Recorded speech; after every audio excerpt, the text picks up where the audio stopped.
Joining me now is Fred Fleitz, Center for American Security Vice Chair at the America First Policy Institute. Fred, good to have you with us. Want you to start by taking us on the ground militarily. What's most significant that's happening in Ukraine right now?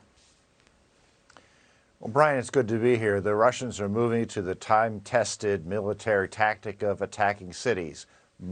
Armies don't march into cities, they siege them. They surround them, they pummel them, they starve them, and if necessary, they reduce them to rubble. The Russians have done this, the Germans have done this. It's been done for over 1,000 years, maybe longer, and it will be devastating. And you can see multiple cities, the Russians are prepared to do this.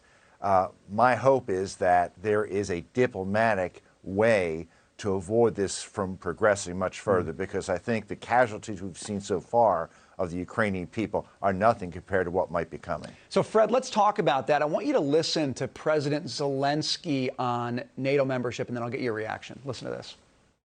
Regarding NATO, I have cooled down regarding this question a long time ago.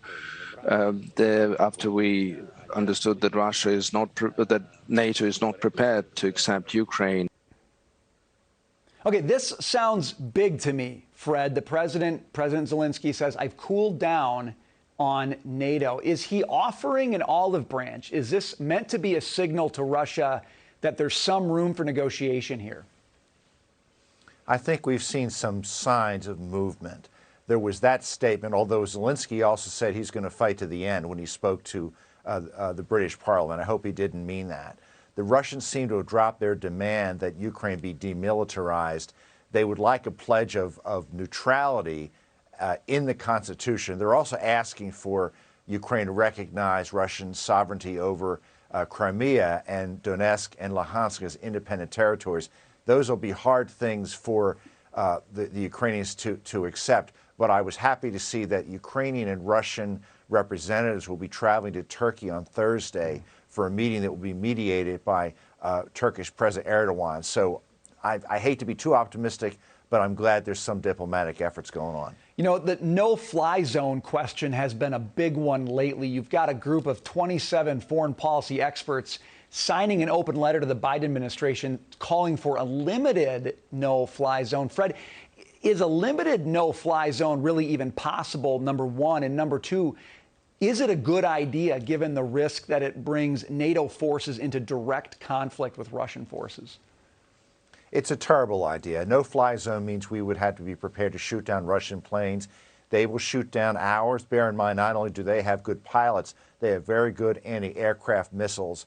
If we're going to do that, if these experts want that, they got to go to Congress and ask Congress to declare war on Russia. If we make such a momentous decision to risk a war with the state with the largest nuclear arsenal on Earth, we need congressional consent.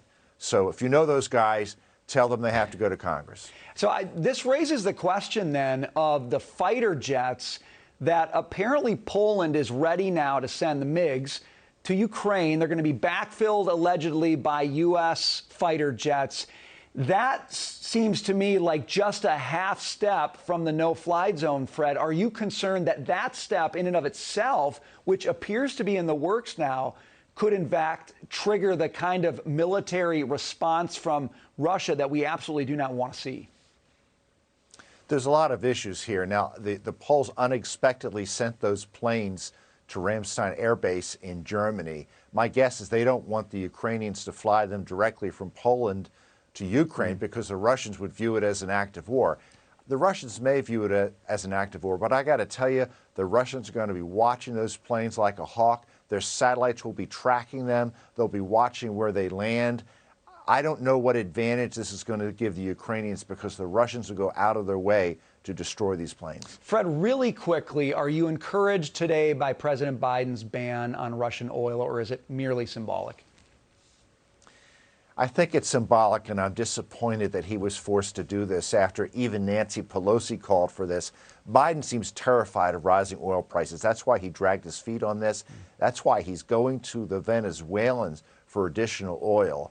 I mean, we've seen no leadership at all from this president on the Ukraine crisis. Well, if you're taking America to Venezuela to get help in a time of need, that indeed is a failed act of leadership. Fred Fleitz, we've got to leave it there. Thanks for being with us. Good to be here.